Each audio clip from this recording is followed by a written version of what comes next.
Happy Tuesday! My name's Nick. And my name is Alan. And welcome Into the dungeon.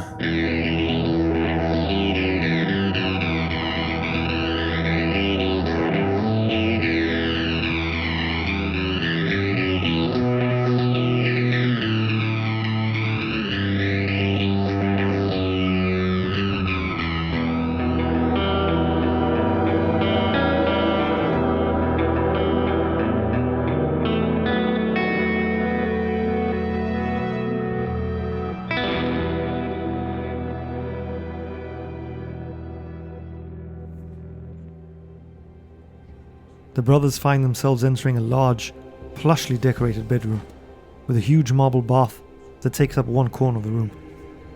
You should rest here and refresh yourselves. I shall be back and shall seek audience with the king. Thank you for your assistance. You mean we can actually bathe? Use the baths? Get clean? Looks like we're going to bathe like a king for a day. Yes, make yourself comfortable and get washed up. It wouldn't do well to meet the king smelling of blood and muck and giak brains. Although we've been in the river, so perhaps not so dirty. The brothers quickly bathe and change into some white robes that have been left out on the large marble table. We finally made it, Londa. We're here. We're bathed. We're robed. We did it. It's all gonna be okay. It must be. It just seems so surreal to me. Everything we've been through to get here. Yes. I wish I could have visited the capital in a different situation, but it's what it is. Well, if we'd visited in a different situation, we certainly wouldn't have bathed in the king's chamber. Well, that's for sure. What a privilege. What stories we can tell. Shh, I think that man's returning. Type your robe. If you're finished, the king is ready to see you. The man leads the brothers through a long corridor lined with exquisite tapestries. Finally, they arrive at a large door, guarded by two soldiers wearing silver armor. The lone wolves, Torin and Landa, are about to meet the king. And on that note, we're turning to section 350. Landa and Toring enter the Chamber of State, a magnificent hall decorated lavishly in white and gold. The king and his closest advisors are studying a large map spread upon a marble plinth in the center of the chamber. Their faces are lined with worry and concentration. A silence fills the hall as the brothers tell of the death of their kinsmen and their perilous journey to the citadel. As they finish their story, the king approaches Landa and takes his right hand in his. LoneWolf, you have selfless courage, the quality of a true Kai Lord. Your journey here has been one of great peril, and although your news comes as a grievous blow, the spirit of your determination is like a beacon of hope to us all in this dark hour. You have brought great honor to the memory of your masters, and for that, we praise you. The brothers receive the praise and heartfelt thanks of the entire hall, an honor that brings a certain redness to their young faces. The king raises his hand and all the voices cease. You have done all that Summerlin could have asked of loyal sons, but she is still greatly in need of you still. The Dark Lords are powerful once more, and their ambition knows no bounds. Our only hope lies within the Duranod, with the power that once defeated the Dark Lords an age ago. Lone Wolves, you are the last of the Kai. You have the skills. Will you journey to Duranod and return with the Samusverd, the Sword of the Sun? Only with that gift of the gods may we crush this evil and save our land. Of course, my lord. There is no other option. We need to go. We need to avenge the fallen Kai Lords. We're at your service, your highness. When would you have us go?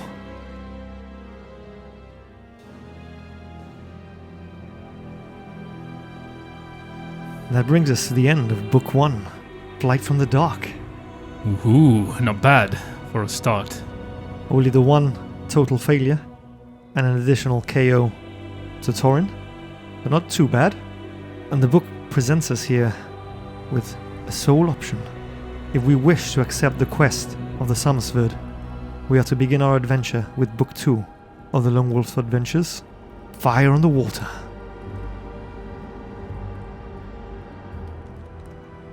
The brothers' journey to the capital has been perilous indeed.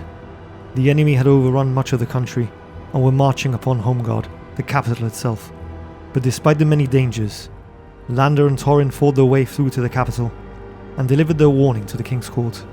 There they were greatly praised for their skill and bravery, but told that their mission was not complete. With the Kai Lords dead, there remained only one power in all of Magnamund that could save their people from the Dark Lords, the Summersword. After the defeat of Vashna, the Summersword had been bestowed upon the allies of the Duranor as a mark of trust and allegiance that exists between the two kingdoms. In return, King Alling of Duranor gave Sommerlund a magnificent golden ring bearing the royal arms of Duranor. This ring is known as the Seal of Hammerdal. At the time, King Alling vowed that if ever the shadow of the West should rise again to threaten Sommerlund, Duranor would come to the aid of her ally. The king has given the brothers the Seal of Hammerdal. Their quest is to travel to Duranor to fetch the Summersword back. But meanwhile, the enemy have broken through the outer defences to the capital and are preparing to besiege the city wall. As Captain Deval of the King's Guard leads them to the Royal Armoury to equip themselves for their mission, the King's words keep coming back to Torin and Lander. 40 days, LoneWolves. We have strength to stand against them for only 40 days. So we need to get this done in 40 days. Is it just this book or all books? Something tells me it's not going to be that simple. Poof, yeah, you're right. Well, because we've finished book 1, that means that we get an extra Kai discipline, and sticking with what we said at episode 0, it's over to you, Big Al, to pick one. I'm gonna choose Mind Blast. I had my eye on that discipline since the start, and as you rolled higher last time and you chose 3, I'm going to go with that, Mind Blast. And this would add +2 to my combat skill, unless the book states that the enemy we are fighting is immune to it. Hopefully they're all not immune. The book says here as well that we can carry over any weapons and special items that we held at the end of book 1, and that these are to be entered on our new action chart, although we're still limited to 2 weapons and 8 backpack items each. The book now directs us to go onto the section for equipment. Exciting. Guard Captain Deval leads the brothers to the Royal Armoury, where the green tunic and kai cloaks are taken from them to be repaired and cleaned. Whilst Lander and Toring await their return, Captain Deval hands them a pouch of gold for the journey. To find out how much gold is in the pouch, we need to pick a number from the random number table. But we're saying we each get part of the pouch, or we are distributing what we get between the both of us, right? Yeah, I'd say we get given a pouch and we split it. Okay. So, who rolls for what's in the gold pouch? Shall we roll and the highest rolls for the roll? For the gold? Or shall we just choose one? That sounds good to me. Alright. So we are gonna roll first to see who rolls for the gold. Alright, I'm gonna roll first. Yeah, you're gonna roll.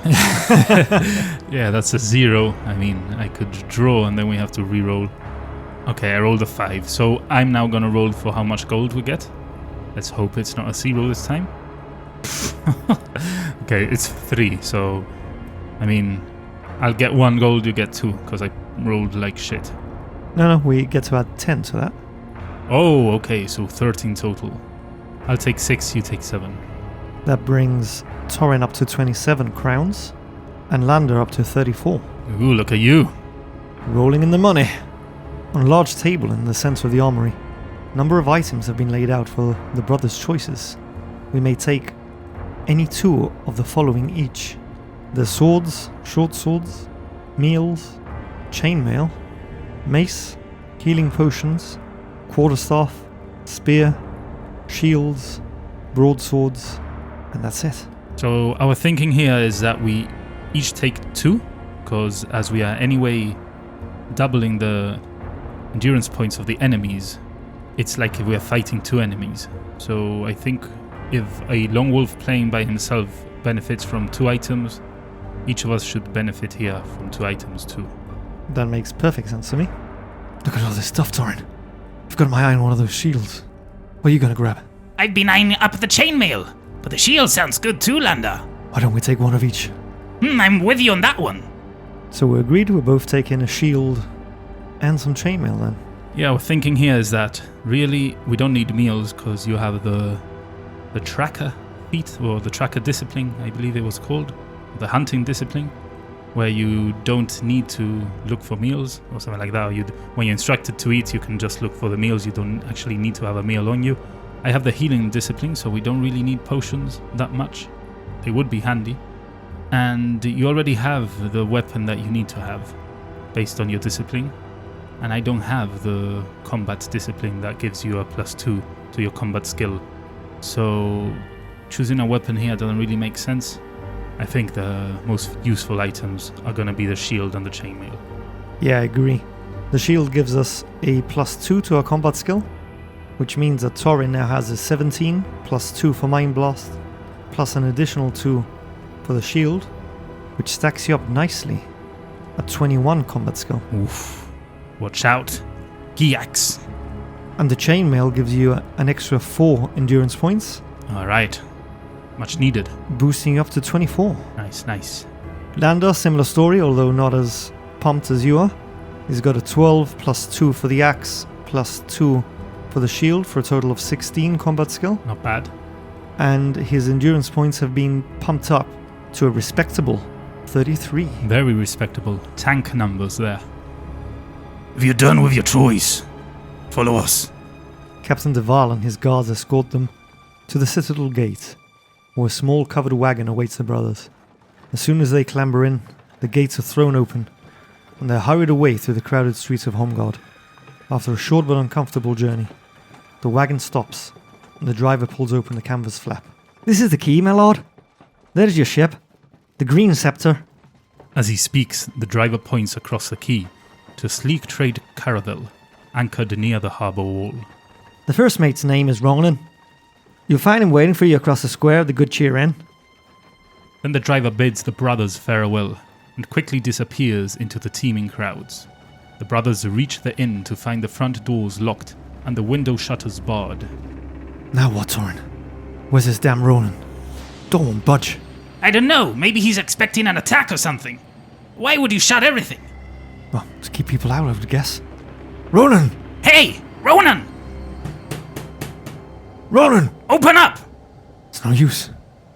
Whilst the brothers are deciding what to do, a hand grabs Torin's arm, and he's pulled into the darkness. Hey, get your hands off me! Torin! We're presented with two choices here. If we wish to draw our weapons and attack our unknown assailant, we turn to section 273. If we wish to try and pull free of his grasp on Torin, we turn to section 160. So technically, as we've said that it was Torin being grabbed, I should make the decision, right? Yeah. Obviously with your input, but I mean, Torin is quick to action, but he's not stupid either, and at least I'm thinking that whatever's grabbed me here has grabbed me for good reason, to take us to a quieter place and perhaps speak with us. If it's someone that wants to attack us, it would have attacked us, not grabbed us. Yeah, that would make sense, but why have they got the doors barred shut? Who are they trying to keep out? Well, the impending attack from the Dock Lords? Probably. I don't know. Well, that would be one. Perhaps this mysterious person or creature as well. What, the Ronan? No, Ronan, I'm assuming, is inside. Whoever's grabbed you. Oh, right. Yeah, okay. I don't know, I just think it's Ronan that's grabbed me. Maybe it's the village drunk. Perhaps. But I'm just thinking it's Ronan. We were supposed to meet him inside the inn? Or is he the owner of the inn? Well, he's the first mate of the ship, Right. the Green Scepter. So he's supposed to be in the inn. Maybe it's locked up and he's unable to get in himself. I'm just gonna try and pull free from the grasp. Alright then, do the honors. Turn to 160. Okay. Forgive me, my lord. I did not mean to startle you. The man seems nervous, and the open hand that is extended towards the brothers is shaking quite visibly. With some caution, the brothers accept the gesture of friendship and sit with the man at a tavern table. How the fuck did we get here? How did everything suddenly unlock? Or did he grab you from From inside? From inside. Maybe, yeah. The place is deserted, save for a couple of mice, gnawing at a large chunk of cheese. Captain Kellman has instructed me to take you to the Green Scepter, but only if I am sure that you are the Kylords they call the Lone Wolves. Can you prove your identity? We're presented with a number of options here. We wish to demonstrate our Kai discipline of healing. We turn to 16. If we wish to demonstrate our Kai discipline of Mind Blast, we turn to 133. If we're carrying a weapon and wish to demonstrate our Kai weapon skill, we turn to 255. To demonstrate animal kinship, 203. Or to demonstrate mind over matter, we turn to 48. Now you've got quite a few of those. In fact, I think all 3 of your skills are covered there. Lander kind of wants to take out his axe and say he's lucky he didn't lose his hand there. Yeah. I think we've got to prove here that we're badasses, that we can hold our own, and they're not going to be babysitting us. So you want to show off your weapon skills? Yeah. Go for it. You sure? Yep. Hopefully it's not another failure on my part. You're lucky you didn't lose your hand, my friend. As Lander brandishes his axe, spins it round, and prepares to cut his arm off. Woof. Aggressive. Turn to 255. Landa, taking hold of his weapon, demonstrates the Kai skills of balance and speed, as taught to him by his Kai masters. With breathtaking speed, as he spins and twists the weapon around his head and body, the movement of his hands becomes a dazzling blur. To finish his display of weapon skill, he strikes the edge of a pewter plate and sends it spinning across the room so fast that it embeds itself in the cellar door. The sailor watches in amazement. Turn to section 268. No choice here. Oh, you're indeed a Kylord. The astonishment on his face quickly changes to an unpleasant sneer. Or should I say you were? As he speaks, a door crashes behind the brothers, and they turn to see 3 harbor thugs advancing towards them. Each is armed with a scimitar, and they have no choice but to fight all 3 as one enemy. We've been duped. We've been had. We've been bamboozled. Alright, so these harbor thugs have a combat skill of 16 and a total endurance of 50. Whoa. Oh. Now the brothers may evade after 2 rounds of combat by running through a side door, or if they win this combat, they turn to section 333. Let's see how it goes. So we're starting proceedings with the calculation of our combat skill, or rather our combat ratio. So for Lander, it's a combat ratio of 0, and that's a +5 combat ratio for Torin. Not bad. I'm going to say that because Lander already had his axe out. He should go first. Yeah, sounds logical. Here we go, first roll of the new book. In battle, at least. Ooh, not starting too good. That's a lowly 2. It's not disastrous. That means I deal 4 points of damage, but also take 4 in exchange. Oof, harsh. That brings Lander down to 29, and the thugs to 46. Torin, seeing as Landa takes a bit of a hit, wants to use his new discovered discipline of Mind Blast to try and afflict damage on one of the thugs. Oh, and that's a lowly 2 as well, which I rolled on the random number chart, which means I deal 7 damage to one of the thugs, but in turn take 3, as one of them thrusts forward with his scimitars, as I am challenging the discipline of Mind Blast. This is no time for experiments, Torin. Draw your weapon. As Lander lunges forward with his axe again, attempting to bash one of the thugs with his shield and slash at another. Better. But not great. It's a 4, which means that, like Torin, Lander deals 7 and takes 3. Over to Torin. Torin, listening to Landa, takes out his spear, waiting just for the right moment where 2 of the thugs cross to try and impale both of them at once. Oh, that's terrible. That's a 0. Oh no. Whoa. Rewind. Rewind. Oh, we've just realized that a 0 seems to be high when you roll for combat. Yeah, this system's a bit confusing because Yeah. it's low for everything else. I'm pretty sure it did say the 0 counted as a 0, right? Somewhere. But anyway, here it seems to be a 10. So This means that I actually deal a total of 18 damage to the thugs Boosh! and take 0 endurance points. So you literally did make a kebab out of those two. Yeah. For flavor, I'm going to say that those two die, and we're facing off against one of the three thugs. That's right. They have both been impaled, and as I retrieve my spear, they both crumble, lifeless, to the floor. Landar's feeling inspired by Torin's great display as he leaps off one of the tables next to the thugs, raises his axe above his head. He's going to try and slice this bastard down in half. Let's go, Landar. Come on, Zero. Never wanted a zero more in my life. Whoa! Zero! There it is. There it is. Hopefully on my combat ratio it's not like insta-kill for me now. Oh! Landa narrowly misses the head of this last thug, but manages to embed his axe deep into his shoulder, tightly wedging it. He's down to 1 endurance point. Finish him off, Torin! Torin runs up to one of the chairs in this abandoned tavern and with a leap, knees the thug in his face, trying to crush his skull and finish him off. Here goes a roll, tra-la-la-la, and it's not too good to do. It's a 2. It's a 2. So yeah, the hit is enough to see the enemy off. The crunching blow of knee to skull cracks the guy's head open. He falls lifeless on the floor, but as Torin falls with him, he bangs his head on the hard floor, taking 3 endurance points off him. That leaves Torin with 18 out of 24 endurance points. And that's the end of the combat. As we won, we now turn over to section 333. The sailor who claimed to be the first mate Ronan, although I don't quite remember it playing out like that, seems to have escaped during the fight. One of those thugs that had been skewered hadn't fully died, managed to free himself and scupper along. The brothers quickly search the bodies of the harbour thugs, but find nothing of value. This is strange, Torin. Both of these thugs has a tattoo of a serpent on their left wrist. Whoever sent them to kill us must already know of the importance of our quest. It seems we have been set up, Landa.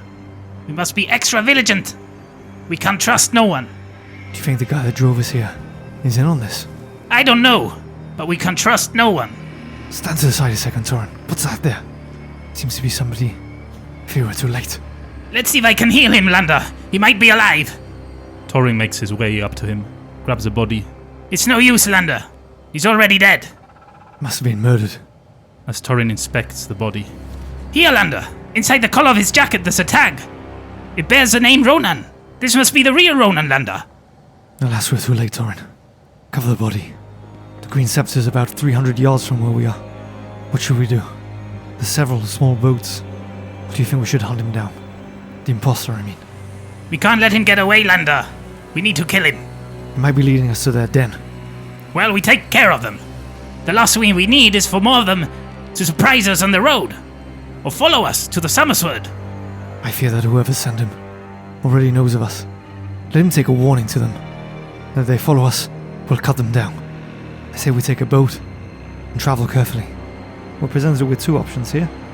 One is to take one of the many small boats or coracles that are roped to the quayside, and the other is to hunt down the imposter who pretended to be Ronan. Landa here is feeling that there's surely going to be more of these guys wherever he's run off to.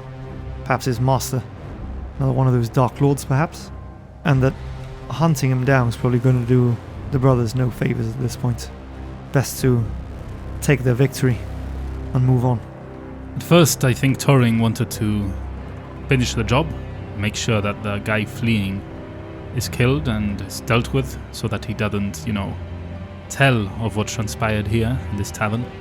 But after hearing Landa, I mean, it makes sense. It would do us no good to go on a wild goose chase now in this harbour, and knowing what lies at the turn of every alley and corner. So, yeah, probably count this as a victory and move on.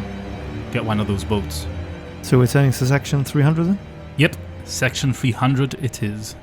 As the brothers paddle towards the sleek trade caravel, they notice to their surprise that the boarding ladder is being pulled up. A mean-looking sailor leans over the gunwale and curses at them. Fuck off, you two! He seems to think that you are refugees trying to stow away on board. But when Landa shouts We're the Lone Wolves. We were ambushed by imposters at the tavern. The ladder is soon lowered again. As the brothers climb over the side of the ship, they are met by a tall man in a gold-braided uniform. His face is almost totally covered by a shock of bright red hair and a bright red beard. Haul anchor! He booms. The crew spring into action as if their very lives depended on it. The captain ushers the Lone Wolves below to his cabin, where he pours 3 glasses of Wanlo, a strong spirit. His face shows concern as Landa tells him what has happened. There's evil treachery at work, and the enemy already has plans afoot to thwart your quest. Seems you've lost the element of surprise, and I've lost a courageous first mate. Let's hope that the voyage to Durinor be swift and safe. The brothers leave him to go up on deck, just in time to see the outline of Holmgard on the horizon. With mixed feelings of pride and apprehension, they descend the stairway to their cabin as the lost spire of the capital disappears from view. So before we move on, we get 1 point of endurance from the previous section. That takes Torin up to 19, and Landa goes up to 30 out of 33. Here we don't have a choice, but we get to roll on that random number generator, or random number table. We're doing this the same as last time? We each roll and then the highest one rolls again? Yes, but for this, a 0 would be a 0, right? Yeah, that's what it looks like here. Because it says 0 to 1, 2 to 3, 4 to 5, 6 to 7, and 8 to 9. There's no 9 to 0, so... It's a bit like the ace. Ace to 3, Jack, Yeah, Queen, King, Ace, yeah. So. can be both. So, should we roll to see who rolls first? For the roll? Just kidding, just go for it. Alright, so I'll roll first for the roll-off. Well, that's a 0 Again. Looks like you'll be deciding this one as well. with a 1. So, Same fucking page. Shall we just go with that page then? yeah. Because the option was 0 to 1, so looks like we're turning to page 224, and we each get another point of endurance. That means Landa's up to 31, and Torin's up to 20. The following morning, the brothers are woken by the cry of seagulls as they wheel and soar above the clipper. The wind is strong and fills the sails. They breakfast with Captain Kelman, who is in better spirits than the previous day.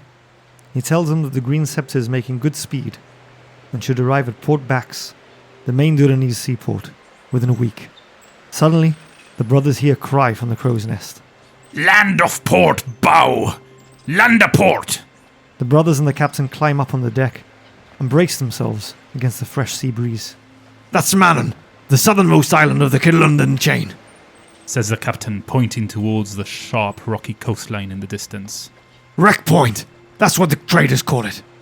Many a ship has ended her days on those granite teeth.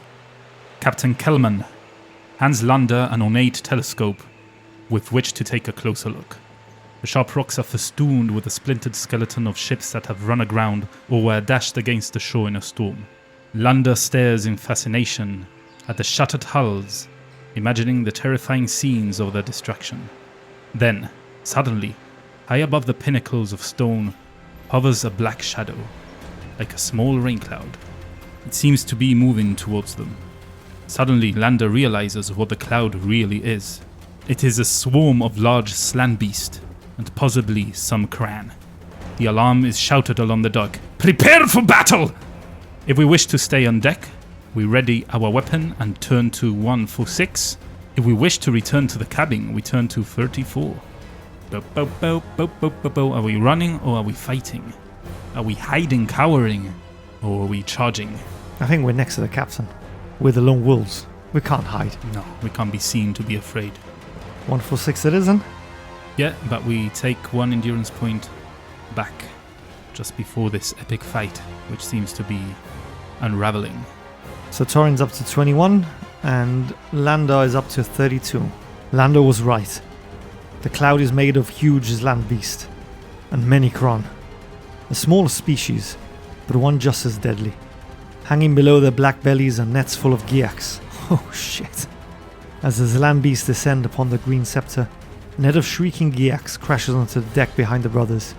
Some are crushed in the fall, but many more have survived, and waste no time in attacking the brothers. And you know what's going to happen now. We must fight. But first, that's what we're going to call an episode. Oh. Clift. Cliffed by the Zlatman. Book 2 doesn't mess around. No, started strong, and at least this episode is ending strong too. So let's see where it takes us next week.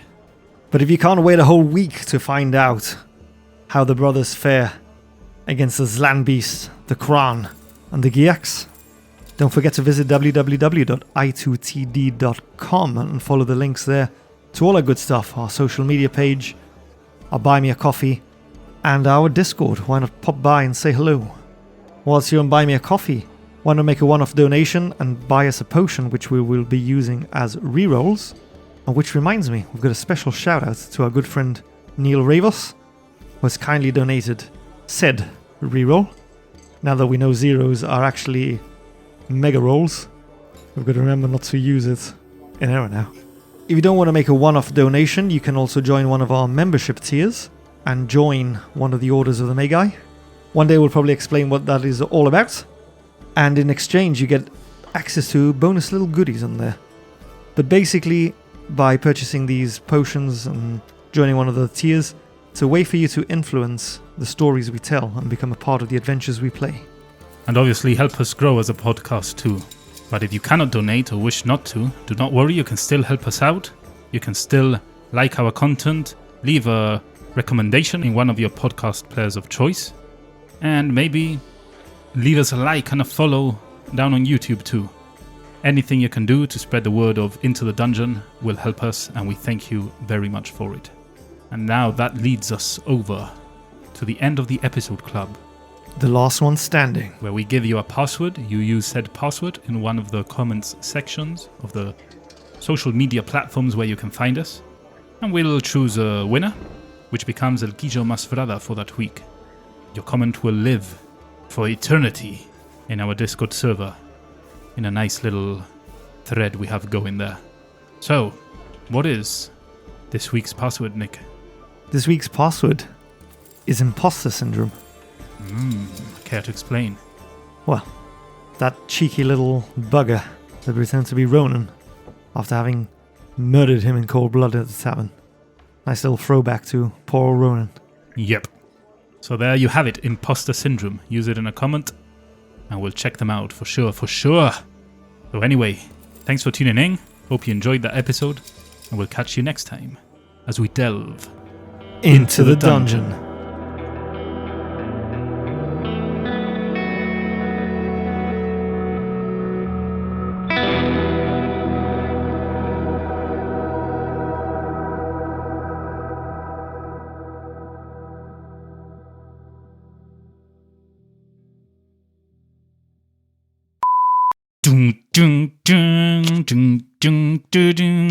Smoke in the water.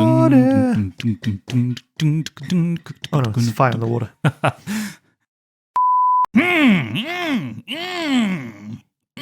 Screw you guys and go home. I've been eyeing up. You find him waiting for you across the square of the good. You find him waiting for you. Coño. You find him waiting for you across the square of the good cheer. Coño. It's taking the hobbits to Isengard. You're lucky you did. You're lucky you did. Coño, hello. Thorin. Yeah. No, estoy diciéndolo. This evil treachery will work. The enemy already has. Arr. That's Malon, the southernmost island of the So que coño es.